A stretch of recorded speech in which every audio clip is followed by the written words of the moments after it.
Welcome, everybody, to the SideQuest, your much more regular podcast about video games, video game culture, and Jack Daniels, or Fireball whiskey, which is always pretty good. I'm Dolly Domofsky. I'm the loud one. Joining me is the sexy one, Aaron Kelly. Hey, what's up? Bam, bam, bam, bam. And I don't have a soundboard. So far, that's it. I don't want to put a new soundboard on here. It'll be horrible. And that's it. Hopefully, Sam will join us, and maybe even Randy Pitchford if he can get some of his magic over here. How's it going, Aaron? It's okay. Just okay? Yeah, I mean, it's been a slow week. I'm opting to not renew my lease at the end of my lease. Ooh. I got a new apartment, which is actually an apartment and not a shithole of a box. Okay. But it's slightly more expensive.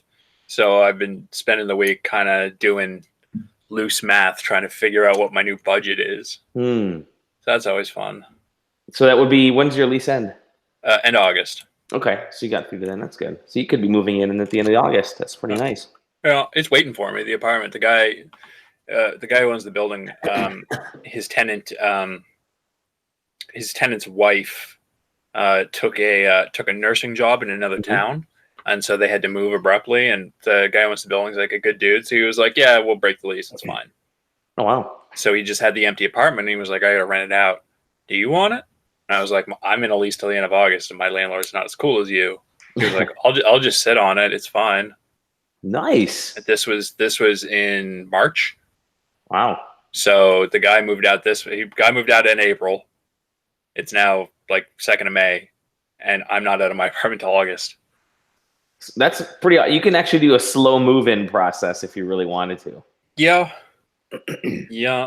Anyway, so that'll be interesting. The thing I'm looking forward to is getting absolutely fucked over by my internet provider when I schedule 2 months in advance the date that I need them there, and then they don't show up like they did last time. Oh, yeah, you're going to schedule 2 months in advance. They're going to show up like 2 months late. You won't have any internet for, we won't have you on any podcasts for who knows how long. Yeah, we're in the moving process as well. We actually just lowered the price of our house that we're selling here, that I'm in this cavern. Because we weren't getting a ton of bites, but then the minute we lowered it, like it's been nonstop. People calling to come over, take a look at it. Like we lowered it yesterday, and we've had like 10 showings in 2 days. So you just hit that sweet spot of like, we hit that sweet spot of cost, yeah. And we weren't that far over this spot. I mean, this was kind of the number we were always thinking was going to be the number to sell. We had a little bit higher, just that's how you do it, right? Yeah, that's how you do it. If someone's willing to pay more early on, then great. But May is like the prime selling season here in Michigan. So May 1st, we just hit the ground running with a new price, and it's been nonstop. We may even have a couple offers here in the next day. There are a bunch of. So we use this app. Let me explain how this process goes. We use this app called Showing Time. And as the different realtors want to have people come take a look at the house, they have interested buyers, they'll schedule a time through this, and we just approve it. And then they know that they can come to the house, that we're not going to be there. So we approved one showing at like 5:30 to 6. Then there was another realtor had a showing from 6 to 6:30. And then another one from like 6:15 to 6:45. So they do these half-hour increments. And so we clicked yes to every single one. We said, if there's a little bit of overlap, then maybe that's helpful for us. Who knows? Well, the dude who had scheduled the 5:30 showing didn't show up till 5:58. Nice. And then the person who scheduled the 6 o'clock showing showed up at like 6:02. And then the 6:15 showing showed up at like, 6:08. So we had three like sellers or 3 realtors all at once hopping in with potential buyers all at the same time. Did you do like a big group event? So we didn't plan it, but it worked in our favor because like I said, one guy was late, one guy was early, and all of a sudden you have 3 people sort of battling amongst themselves on the house. So it was kind of cool to see that sort of weirdly take place. So yeah, it looks like we'll be fingers crossed we'll be selling this sucker. Our new house is actually already being built. So we will be there at the end of August as well. So we'll be moving around that time too. We'll have to put together a clip show for the end of August, just in case everything goes sideways. Yeah. There you go. Yeah. We'll take. It'll be like Endgame. It'll just be a best of the SideQuest. So I'm working on selling something too. I think I may have mentioned it before. I have an ad up for my Wacom tablet. Oh, that's right. Yeah, you mentioned that. Yeah, because I have that weird Windows 10 driver issue. Mm-hmm. So I have an ad up asking for way less than the things go for around here. But right in the title, because I hate dealing with that bullshit. Yep. Right in the title it says there's a driver issue. See the post, and then in the post I straight up just say, "Here's what it's doing. Here's as far as I've narrowed it down. If you think you can fix it, or you want to take a shot, or you can fix it, or you don't care and have some workaround, take it off my hands. Everything else works. You can test it out. I don't give a shit. Here's the amount. $400 is what I got it listed at. They sell around here for like $900. Yeah, to $1,000. So I have the ads up, and there's been a bunch of views, no bites, and then I get a phone call today because I keep forgetting that I have my phone number attached to this ad. Oh yeah. I get a phone call, and it's this dude, and he goes, "Hey, I saw your ad. Is the tablet still available?" And I go, "Yep." And he goes, "All right, so here's what I'm proposing." And immediately in my head, I'm just like, "Oh Christ, here we go."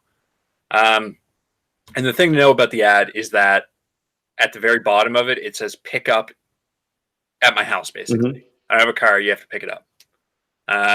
So he goes, "Here's what I'm proposing. I'll take the tablet and give you $200 straight up." So it's already half of what I'm asking. I'm like, all right. And he goes, "I'll hold on to it for a week and try to fix it. And if I can't fix it, then we just call it good because I bought a busted tablet and you get $200. And if I do fix it, then I'll email transfer you another $100. So you get $300 total." I'm like, all right, there's no way to make you do that or prove that you fixed it or whatever. But what else you got? And he goes, "And the other thing is I need you to deliver it to Halifax. Halifax is the capital. It's a 40-minute drive away." Wow. I don't have a car. Yeah. So I'm like, all right, couple of problems with that. And he's like, "Oh yeah."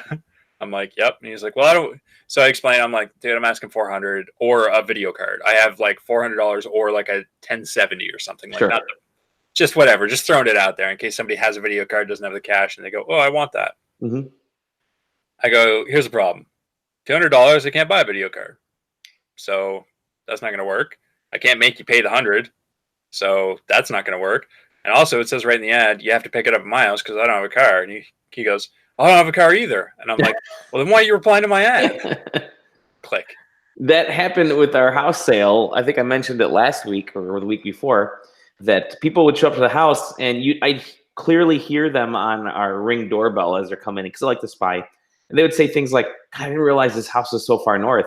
It's like, don't you look at a fucking map? You know how to drive. You know how to get there.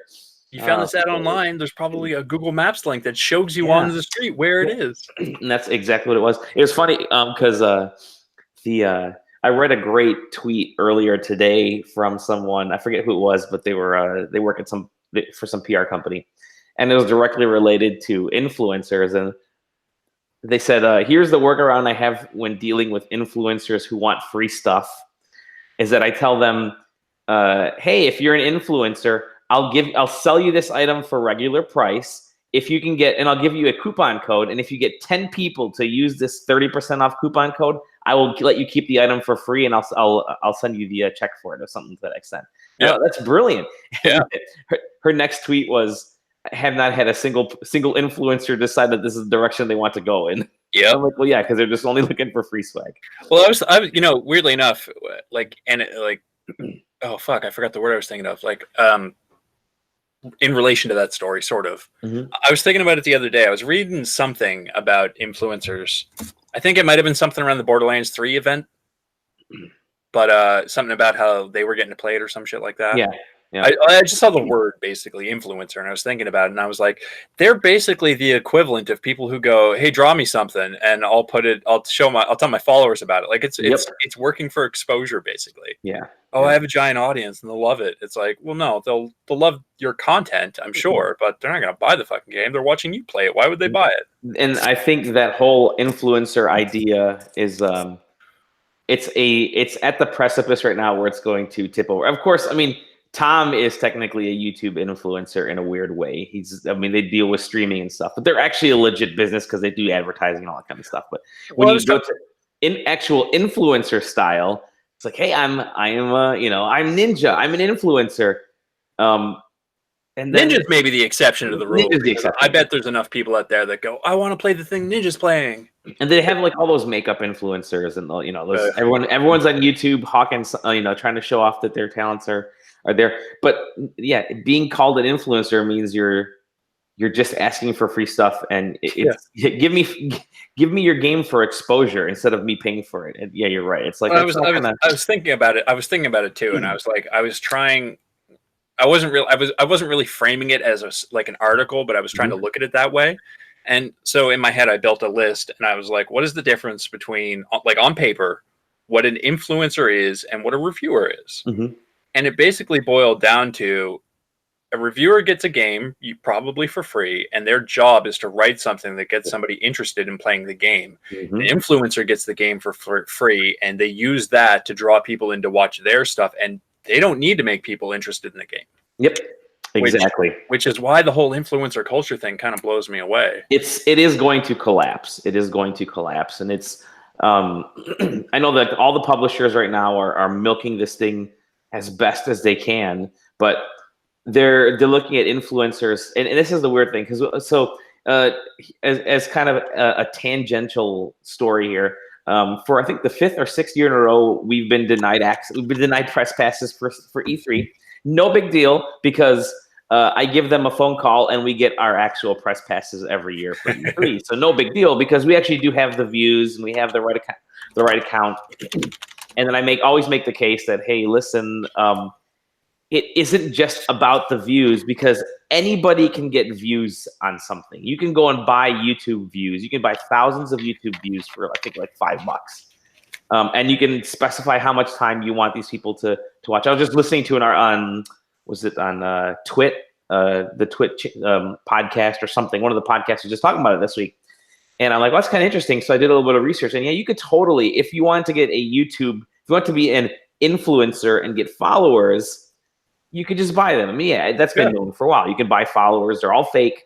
But that was Twitter for the last. And that was Twitter for the longest time. I'm not going to name the person that did that gets in everything, but there are a couple folks that do that to get in all these events that are taking spots away from legit folks who actually have influence. And like SideQuesting, we actually have influence. It may not be for like the big AAA stuff, but holy hell, our influence with the indie scene is pretty big. I mean, we're really close with a lot of the indie developers. And I don't mean like buddy close, but like we're in that scene in terms of understanding how they function, because we're kind of an indie site. We're on the list for a lot of them, of people they'll reach out to on their own, because they know we'll probably cover their thing if they like, hey, what's up? They'll reach out to us person to person instead of a PR email, and which is, I think that's pretty awesome, because they trust that we're going to give them actual feedback instead of whatever. And so the E3 folks know this, so I always remind them, usually I'll be like, hey guys, actually I know we got denied again, but this is me again, it's Dolly, and we do actually have the number of views, and we actually are influential. Here's the receipts. Hey guys, like, here you go. We've been doing this dance every year for 6 years. Maybe exactly. I'm like, just put us on the list forever, because we've been doing this dance every year, and I'm burning 3 minutes of phone time, guys. But I'm on minutes, man. Exactly. We're a small site. I'm still on minutes, but the influencer thing is completely unproven to work right now, and it's a lot of snake oil, and I have friends. I have close friends that are in the influencer scene, so I'm not bashing them for their hard work, but I'm bashing the medium and the idea, because it's not critical thinking. It's not actually influencing people to buy something. To your point, you're influencing people to come back and watch your stream again. Well, and just the advertising happens to be a free game. And this might be me thinking about it from the perspective of a critic, but you can't trust them. No. Now, don't get me wrong. There's a lot of influencers, Hey, YouTubers that I Sam. watched. What's You're up, the Sam? biggest influencer of all time, Sam. Yeah. Hello, Like, friends. Yes, I am. There's a lot of them. There's a lot of them that I watch and I like, Mhm. and I'll go back to and I'll absolutely recommend for entertainment value. But I mean, I don't really trust most of their opinions on games because I don't know what they're founded on. Are they founded on the fact that they actually think that about a game, or are they secretly getting paid on the side? You know, up until I think last year, they didn't have to have all their shit tagged. Mm-hmm. Like, did they get the game for free? And like, as part of a deal, they have to play X amount of hours and like make X amount of videos on it because that's a thing that happens. Yep. Oh yeah, happens a lot. Apex Legends, they got paid. Ninja made $1 million, and Shroud made something similar to that to play Apex Legends and stream it on the first day. Mm-hmm. Like that. Don't get me wrong, Apex is a good game.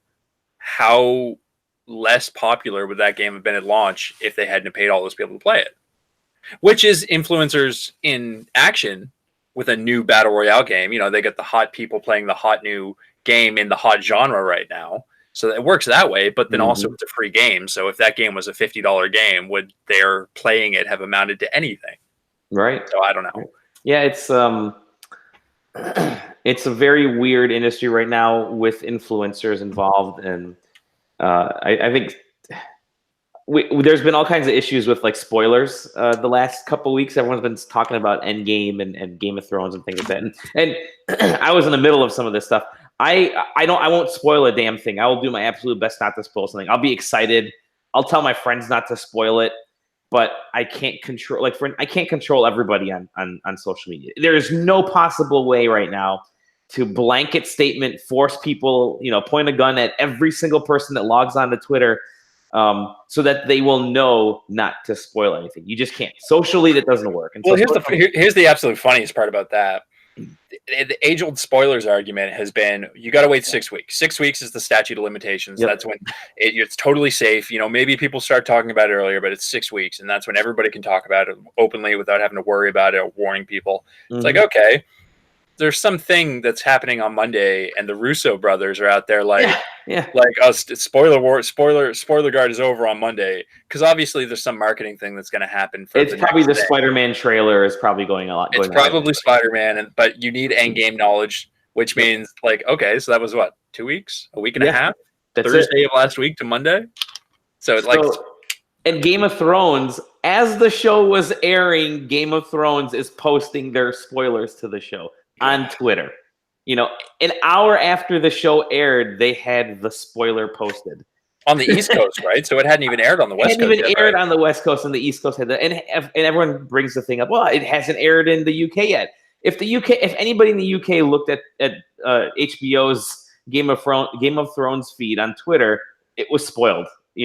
So it's tough. And essentially, it boils down. And I sound like a dick when I say it, but just stay off social media, because social media right now isn't designed well to account for this kind of stuff. And that's why you can't really have those kinds of conversations about spoilers, about influencers and things like that on social media, because the tools are not designed well enough right now. And it is going to collapse. I mean, the whole influencer thing, I think, is the biggest symptom right now of social media. And I think it's a result. I'm sorry, it's a result of social media, of a bad social media design, and not necessarily a valuable outcome. And I think it will start to. I mean, there's only a few folks like the Kardashians, and everyone says, "Look, the Kardashians are influencers." They're the Kardashians. They have a whole freaking TV show, and their whole family's famous before they became influencers. And the same, like, Ninja is a rare exception because he puts in the work. And also the Kardashians keep tripping over that, oh, this is an ad line. Exactly. They'll just post it and not tag it. Hey, what's up, Sam? What do you think about the Kardashians? Yep. I don't think Tell us about the Kardashians, Sam. Ever a full episode of any television program or anything they've produced. And you could have just stopped at saying social media isn't designed well, and just been done with that statement. Influencers suck.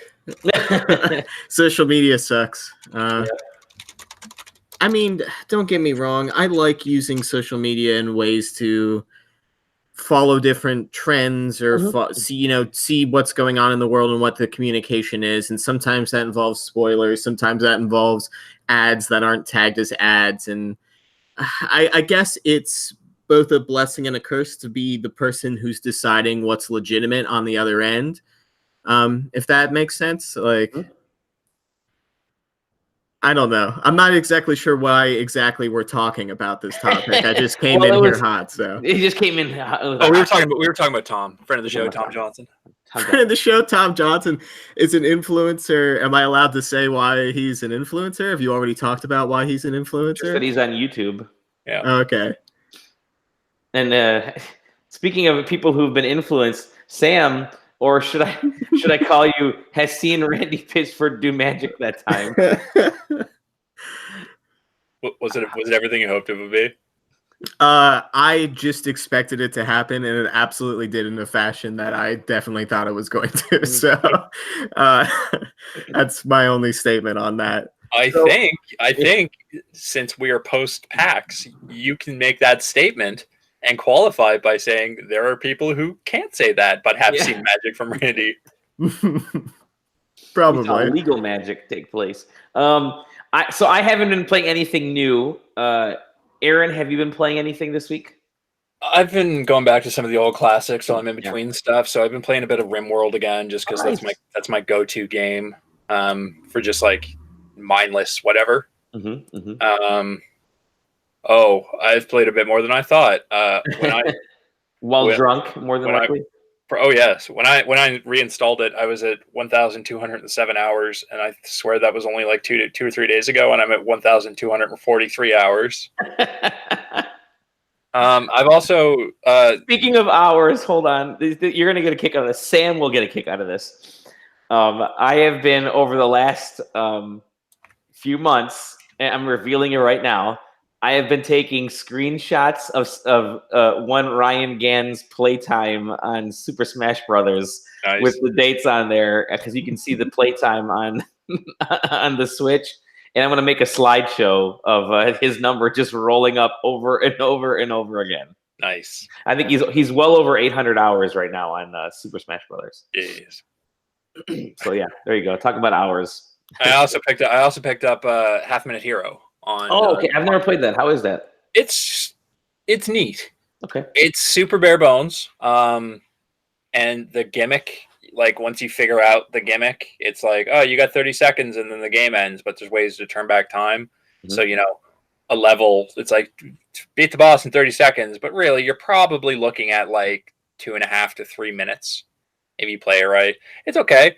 That game was my first real experience with Steam's refund policy. So it was on sale, and they released like a pseudo sequel that came bundled with the original game. And they're both the same price during the sale. Wow. So I threw it in my cart, and I thought I had the right one. Turns out I bought the first game, but didn't buy the one that comes with the second game and then bundle with the first game for the same price. So I immediately refunded it and got an email from Steam saying, hey, your refund's being processed. You're looking at probably a week. And then like an hour and a half later, I had a little notification in my Steam wallet saying, cost of the game pending. And then like 22 hours later, that money was available again. So it's just like, bam, they did that refund, no problem. Steam is really trying to make some headway with supporters these days. Any supporters it has left. Yeah, like I've never heard anything bad about the refund policy, just because it's very clear how it applies. Like they've got very strict guidelines, like 14 days or 2 hours of playtime. So yeah, like I didn't even install the game. I immediately refunded it, and they just bam right through. But it was interesting because the way they phrased it in the email is that it seems like they have people who review all the review requests. That's why it takes up to 20, like however long, because it has to pass through human eyes. I was thinking about it, and I was like, you can do that for refunds. You can't do that for the fucking games that come out on your store, huh? But yeah, so I've been playing that, and that's pretty much it. Okay. All right. Sam, what have you been playing? I've seen you play something that I was playing as well. Crap, what is it? No, I know. SteamWorld Quest, right? I think it's the game you're talking about. Yes. Yeah, hey, First off, Steam World game. So if you can imagine in your head what a Steam World game looks like, much the same, but just Dungeons and Dragons kind of. And I don't exactly know the terminology that you were saying they were trying to use for it. But I mean, technically, it kind of is a card game. It is, yeah. And you just basically build a team with separate decks, but then those decks get mixed together. Yeah, it's been fun so far. Okay. I've been enjoying it. I'm in what is I think Act 1, chapter 4 or 5 or something. So who knows how far that is in the game, but you started getting extra characters on your team, right? Yes, yeah. I am now having to decide who is in my lineup. Sure. So or it should always be in your lineup. Switch those masks, baby. Switch those masks. See, I don't know. I don't know if I like that character because I feel like it forces me to build around them specifically, where I can't build around the team and balance the team. I've got to set them up to get everything, and that's the type of choices you have to make when you're building out your lineup and what sort of cards and moves. Because basically, each character has a deck that you build, and that deck is your access to different cards. Cards build gears. Gears give you certain cards, your abilities. Gears, yeah. There's certain cards that are attacks or strengthening things or heals that build your gears. There's some that use those gears, and there's some that will use 0 gears or just kind of offer no effect, and you can change things together if you meet certain parameters. And yeah, I think it's great. Is there multiplayer of any sort? No.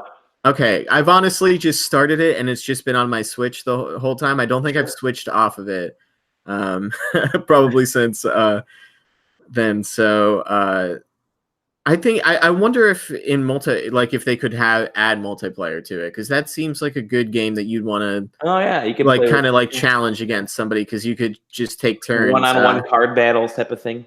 Yeah, I guess each person would have to have their own Switch, because then you'd be able to keep your cards a secret. If not, the cards would be out for everybody to see on a TV. So, but yeah, I've been really enjoying it. I guess I'm gonna see it through unless it's 90 hours, but no, I don't suspect it's going to be. Yeah, I completed the game, and now I'm going through the chapters and 100%ing it, which is I just started doing that in Steam World games. The first couple I didn't, so Steam World Dig 1 and Steam World Heist, I didn't 100% it. Then I 100%ed Steam World Dig 2, and then that got me interested to going back into Heist and 100%ing that, and then now I'm hopping back through Quest and 100%ing it. No, it's not. I'll say it's probably about maybe 20 hours at most is what I'm, and that's if you get everything and and if your battles are at a decent length. What else have you been playing? Honestly, not much. I guess I've been dabbling a little bit with Forza. Again, just been playing some of that. They've made some changes to essentially just their UI to push their different spring or different seasonal and Horizon sort of festival checklists you have to fill out to get certain rewards. So that's kind of cool. I'm expecting them to talk about that new DLC. Maybe it's just hold for E3 and release it shortly thereafter. Sure. Yeah, chugging along with that. Oh, it's been so long. I don't know if we've talked about it at all on here. Have we talked about Risk of Rain 2 at all? I don't know. We have not. Have either of you played Risk of Rain 1? Nope. Slightly. I did not like it. Okay. So that's kind of my experience. I did enjoy a little bit of Risk of Rain, the original, but it was a 2D kind of side-scrolly game. But they were procedurally generated worlds, I believe. I could be wrong on that. And you just kind of defeated things and got different items to add buffs to characters, and then just kind of cleared an area and moved on. And Risk of Rain 2 is essentially the exact same game, just in 3D. So I mean, I guess you could call it a 3D shooter, because or a third-person shooter because you're running around with a character, and basically all of them have an auto attack, but there's different heroes. I don't exactly know the terminology. There's different heroes that you can choose from. The first one you start with is like a default soldier, and he's got like pistols, and he has like a roll, and he has a stun. And just like a shot that'll pass through like multiple enemies, and you pick up these items off the ground or in boxes, or you can pray to altars and get them. There's a bunch of different ways to get these items that add different stat bonuses to your characters. So some of them might be, higher chance to crit, but then some of it might be healing while you stand still for more than 3 seconds. So it's different, like sort of random buffs, and then like ones that are definitely beneficial, and you would try to want to build every time. So it randomizes the items that spawn every time. So it's a roguelike, and you just kind of try to build a better character and progress and get better items and keep stacking that character up. And as you're playing, the game gets more difficult. So there's actually a bar at all times on the top of the UI that's just scrolling, and it starts with like easy, and then it gets to medium and hard, and then gets into some other stuff of levels of difficulty. So the longer you play and the better your character gets, the more difficult stuff it's throwing at you, and the harder bosses you have to clear to get to the next areas. It's interesting. It's kind of like, I've been saying it's like kind of like Destiny, but a roguelike. And better characters because it's more varied than what Destiny kind of has to offer. It's just more limited. But it is a roguelike, so there's very little that carries on from different runs. There is a currency you pick up in the game called Lunar that you can save for runs that you know are going to go well, or you want to, I have my friends playing now, so I'll spend some Lunar to get us further and get better items and better setups. And it's interesting. It's in early access right now. I think they have a roadmap of what this first year looks like, and then it will be releasing probably around this time next year. And I don't know if they have console plans, but I think it's great. I've been playing it since PAX, actually. They released it.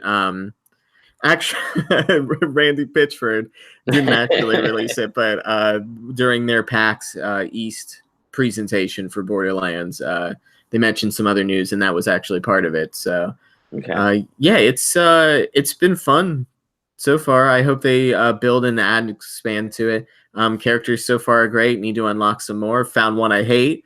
Found one I love. So, so hopefully that I'll be following that as it progresses throughout the year, and hopefully it continues to be great. All right, good. Anything else you've been playing, or is that? I think that's it. Always Picross, but Yeah, of course. Did you pick up Picross season 3 S3 for the Switch? No, I've talked myself out of it twice already because I just play too much of the cell phone game. I'd feel bad. I'm talking you into it. I will get there eventually when I run out of boss puzzles. I'm eyeing Dragon's Dogma. I'm eyeing right now Dragon's Dogma, Mortal Kombat 11, and Final Fantasy 12 for this, all three for the Switch. I know Mortal Kombat 11 is like, this is the worst version you could ever want, is the Switch version.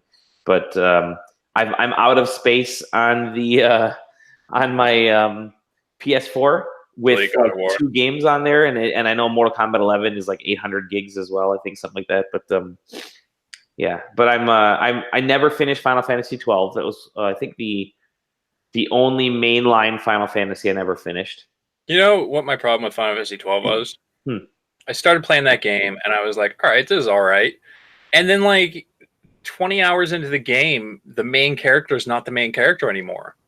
They spend that game changes. That game goes through a lot. The whole start of that game with Vaughn as the main character, and you're, like, playing his adventure, and, like, he's learning stuff, and he's out in the wide world, and then they just sideline him for the rest of the game, and it's what's her name, Ash? Something like that, yeah. The princess. She's the main character then. And it's like, I don't know anything about this person. What was the there was was it a DS game? A Final Fantasy 12 DS game, like Revenant Wings or something? I forgot I had played that game, but I ended up playing and beating that game. It was like I think it was like a strategic RPG or something. Like Balthier, the main character? Yeah, I don't know what it was. Okay. What do you think about Final Fantasy 12, Sam? Is that the one that plays like an MMO? Yes. I've never played it because it plays like an MMO. So there's only 2 good Final Fantasies, and they are Final Fantasy 8, Yeah. and Persona 4. Yeah. So We're on the right Good man. podcast here. Good man. Tom ain't here to shut that down. I think John that's ain't here to shut that down. When we get to E3 prediction time, I'm going to throw in a Final Fantasy 8 in there just for the hell of it. Yeah. Give me that remake. Right. What's that? I said give me that remake. Yep. It won't be a remake. It'll just be a reissue. Any news? Let's get into some news. Well, first of all, have either of you guys seen Endgame? I think Sam, you saw it, right? I have seen it. I have, and so did both of you have seen it. Okay, good. And so did $1.2 billion worth of people. Yes. It's on pace to smash through Avatar's record. It's actually it should hit 2 billion by the end of this weekend. I've seen it 3 times now. I just got back to the third time. You've seen it twice? Yeah. Good man. I will probably see it a 4th time. Are we talking about it at the end of the show, or are we just gonna put it like a it would be a super long episode of this podcast. I'm under the weather.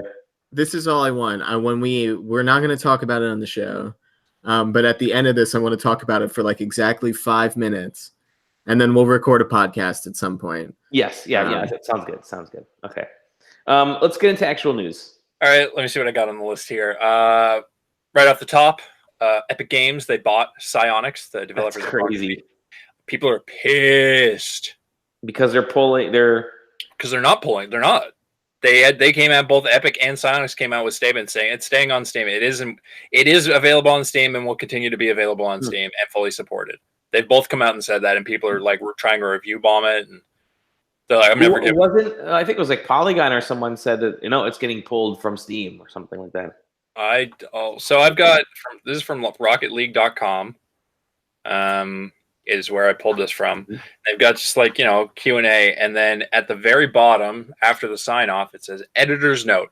We wanted to clarify something for you after today's news. Rocket League is and remains available on Steam. Anyone who owns Rocket League through Steam can still play it and look forward to continued support. Thanks. So yeah, Eurogamer posted it for us. The Eurogamer's article was, Epic acquires Psyonix, will remove Rocket League from sale on Steam later this year. Really?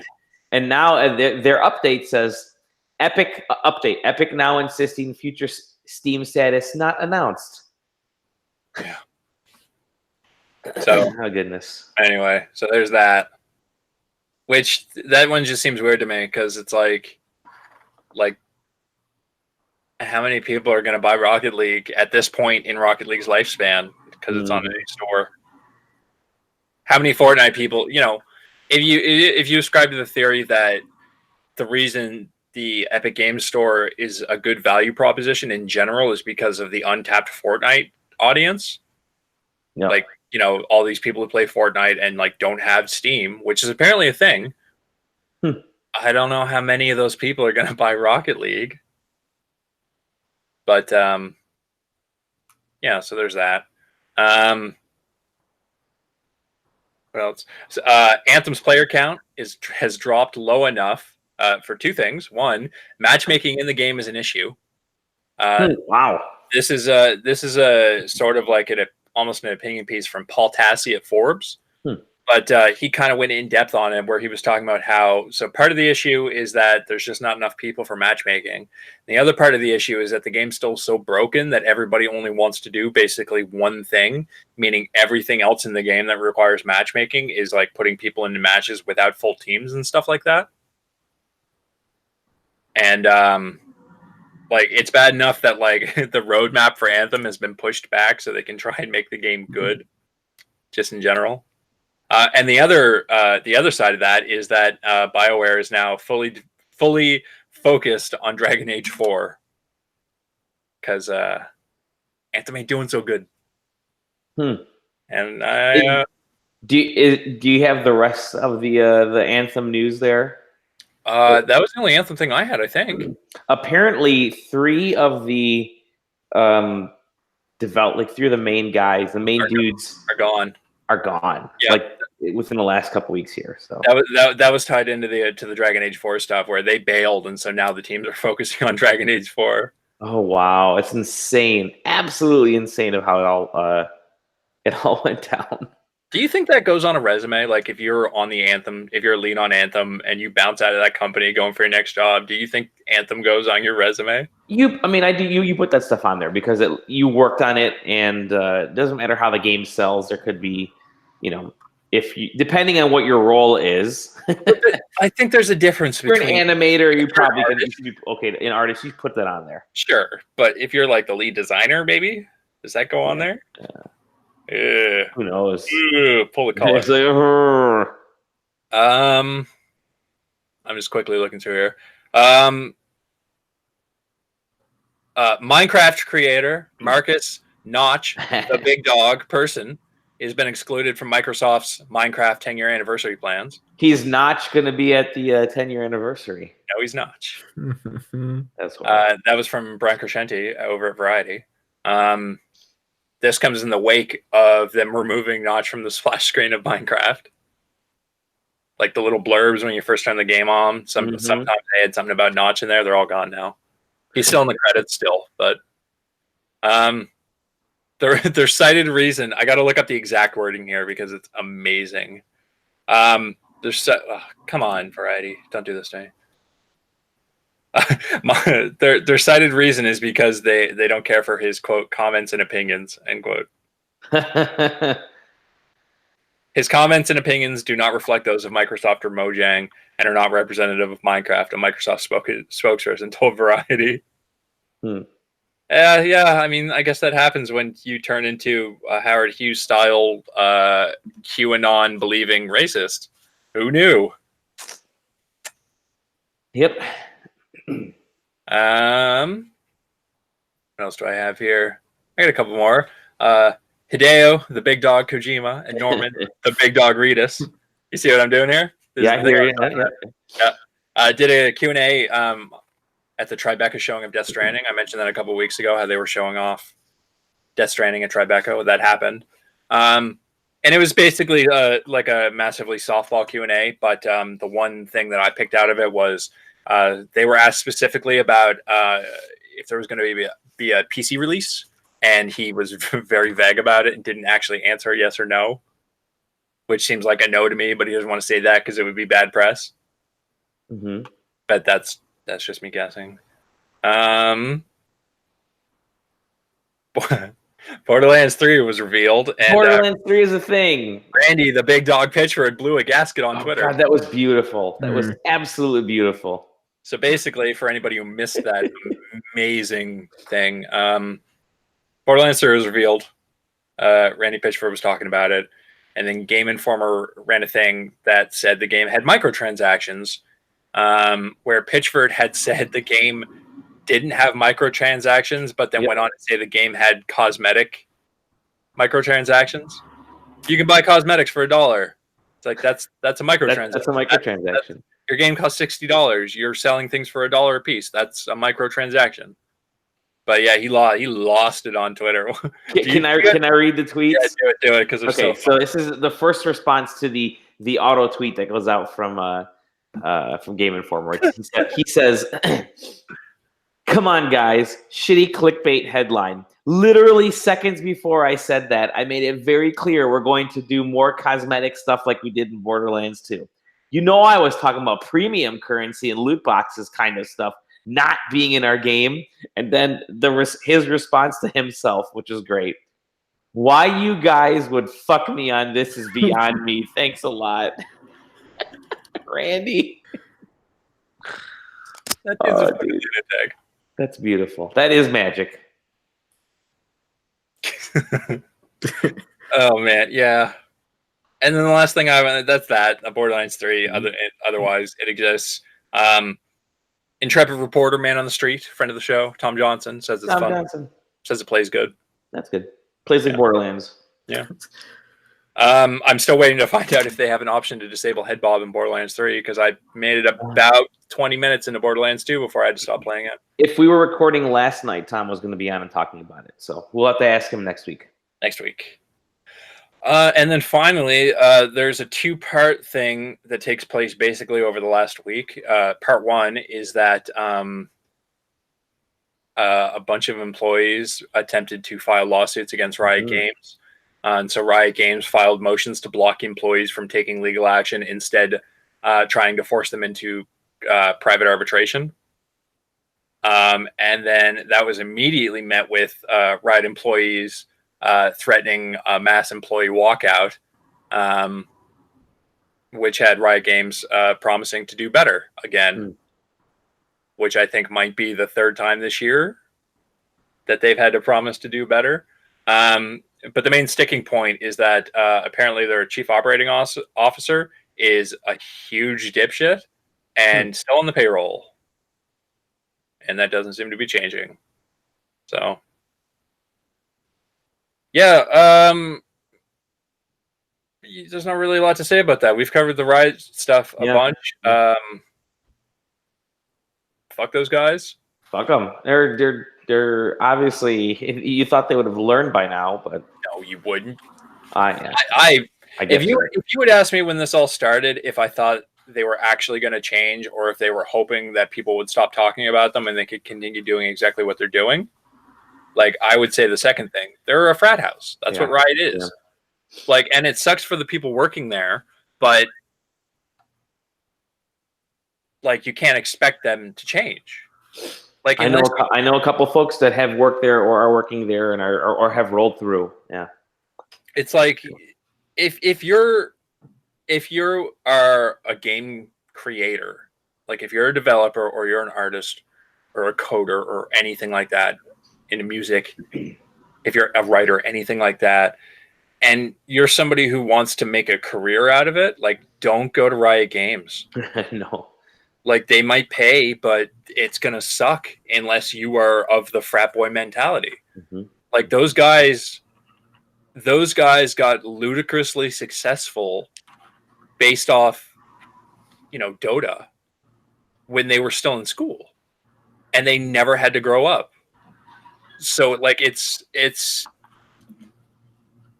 seems very unlikely that those guys are going to change, and it seems equally unlikely that anybody's going to be able to force those guys out of the roles. So, like, that sucks, and I've got my fingers crossed that they can make something happen, but, like, I'm going to hold my breath for it. But, yeah. And that's, I think that's everything. I had a couple I could throw in there. Yeah, do it. One is that let me pull up the article here if I can find it. I'm trying to look for it here. Okay, I don't see it on here at the moment. But code for in Forza Street, which is the sort of free-to-play mobile version of Forza, PC version, whatever. Code within the game seems to indicate a Switch version is on the way. So the Switch might be getting a Forza game, which is... that would make sense. That would make sense, yeah. Microsoft and Nintendo are BFFs. I still think a Halo game on the Switch, just throw over the Master Chief Collection or something, Halo 2, Halo 1, 1, 2, 3, whatever the Xbox One and the original Xbox and the Xbox 360 games, throw those on there. Would be great on the Switch for Nintendo and for Microsoft, but whatever. So that was one. The the Sonic movie director has. Did you hear about this? He's responding to the criticism and says changes will be made. He says, this is his tweet. Jeff Fowler at Foultown says, "Thank you for the support and the criticism. The message is loud and clear. You aren't happy with the design and you want changes. It's going to happen. Everyone at Paramount and Sega are fully committed to making this character the best he can be. Hashtag Sonic movie. Hashtag gotta fix fast." Yeah, well, that movie's coming out in what, November? November. They got 6 months to make that thing's legs shorter. If you're just... You would imagine that the only, well, not the only, but like what's remaining on that movie is the production of like Sonic and the elements around him into that movie, right? Yeah. So, I mean, maybe this is a good way to test. Like, hey, we made this rad trailer. What do you guys think? Did you guys see? Did you guys see the math that came out of that trailer? No. Somebody took. Somebody on Reddit took. It was like. I can't remember the exact terminology, but basically they mathed it out in Britain at any one point during the year how many infants are in intensive care for some sort of disease requiring electronic life support to keep them going until they're fully developed. Applied that number to America, figured out the population of the different parts of America. So they figured out the Pacific Northwest, which is where I guess that trailer opens, and figured out that the EMP that Sonic causes in the start of that trailer that kills the power grid probably killed just short of 500 infants. Wow. Oh, Lord. Terrible. Which number one is funny. Number two raises the question that I was wondering after I saw that trailer, in that is Sonic the bad guy in this movie? Because usually it takes place, on their planet, right? Like Sonic and Robotnik are both on this one planet, and it's maybe Earth, but it's in the future, and they're all living there. But this seems like Sonic comes to our world and kills 500 babies. And so they call a specialist to deal with them. I would, because Dr. Robotnik is... I mean, I laugh at Jim Carrey wanting to be a serious political commentator and artist, but he's Dr. Robotnik in the Sonic the Hedgehog movie. But that's the whole reason I'm going to see this movie, is his dumb take on Dr. Robotnik, Dr. Eggman, whatever you're going to call him. Do they call Eggman or Robotnik in that? Do they call him both? I think it's Eggman at first, and then, or I don't know. Actually, it's a great question. No idea. Because I think if they call him Dr. Eggman, his legal name is still like Ivo Robotnik. His legal name. Tell me more of his legal name. Well, when a man and a woman sign a certificate, they get to call you whatever the fuck they want. There's nothing you can do about it. There's ERON. One more bit of news. This is an interesting one. There is a if you've happened to hop on YouTube lately, you may find a very mysterious video that seems to reference a new Left 4 Dead game. So nobody knows who it was that uploaded this video, created this account. Valve is being tight-lipped, so they're not saying that they're doing it or that they didn't do it. And you can't tell if it's a fan-made animation, but I'm reading the Game Informer piece right now. It says the account that uploaded the video, Clusterflu961, has uploaded nothing else. It was created on May 1st, and the name is possibly a reference to the flu from Left 4 Dead that incites the zombie apocalypse. So video's pretty interesting. This would be a very... I got into Left 4 Dead on the Xbox 360 because it was just perfect timing. This could be a very interesting game if it pops up on next-gen consoles. It could also be maybe a lead-in title for the Valve Index. Yeah. That thing, the pre-orders for that thing sold out in 15 minutes? Is that what happened? Yeah. The pre-orders went live, and I think they were at capacity in 15 minutes. I'm tempted to go for the Index. I'm tempted to.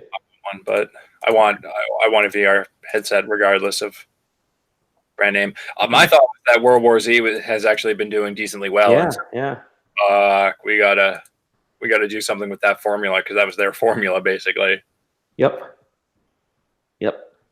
And finally, rest in peace, Peter Mayhew, the original Chewbacca. The giant among men, which means that they're going to be looking for a new super tall dude to play Chewbacca. I don't know. Do we know anybody who's really tall? I can't do the noise. Don't figure out a way to get you to do the noise. You'll be Chewbacca in whatever the spin-offs are, a Chewbacca series. Please, Aaron Kelly. Chewbacca. New Baka. New Baka. I like that. Hashtag New Baka. Anyways, pour one out for Peter Mayhew. New idiot in English and Japanese if you smash those together. True. And I think that's it. That's all the news. That's everything that happened. All the news. It's all the episode. Do we want to do a quick 5-minute super spoiler for Endgame? Well, I lied. There is one more piece of news. Oh, go ahead. The newest game to join the ranks of highest funded Kickstarters is a porn game. Oh, of course. Yep. $2.1 million, and the people that are making it are the people who make all that like that source filmmaker porn. That was how they got their start. But they raised $2.1 million spread out over something like 57,000 backers. Wow. Hot. Yeah. Hot. Yeah, Mass Effect inspired adult visual novel crossed with XCOM style tactical gameplay, like combat. I can tell you who 99.9% of those people are. Dudes. Oh yeah. Yep. Hot. Are you gonna buy it, Sam? You gonna talk about it on the podcast? No, man. Put it work. Project it on the neutrons. Just because it's hot doesn't mean it's for me. I mean, Heartful Boyfriend's hot as hell, but I'm not gonna play it any day Hot's soon. right in the name. Heartful Boyfriend. I played it. It was hot, right? Awesome. That's it for games, guys. We did it. Yeah. Yeah. You want to talk about Endgame? You want to talk about Game of Thrones? I thought we were closing down shop before we were doing that. Yeah, let's close on shop. All right, you guys can go away now. We're going to talk about Game of Thrones and Endgame without you guys. So bye. We love you guys. Follow them on social media. Don't look for them. At Dolly Demowski, at Scratty Bones, at still in the hangar, waiting to emerge a beautiful bird. At Teenage Dream, that's where you can find Sam Dixon. And we're at SideQuesting, sidequesting.com, SideQuesting TV on the video sites. We'll see you guys next time. Bye. We'll actually play games, we promise.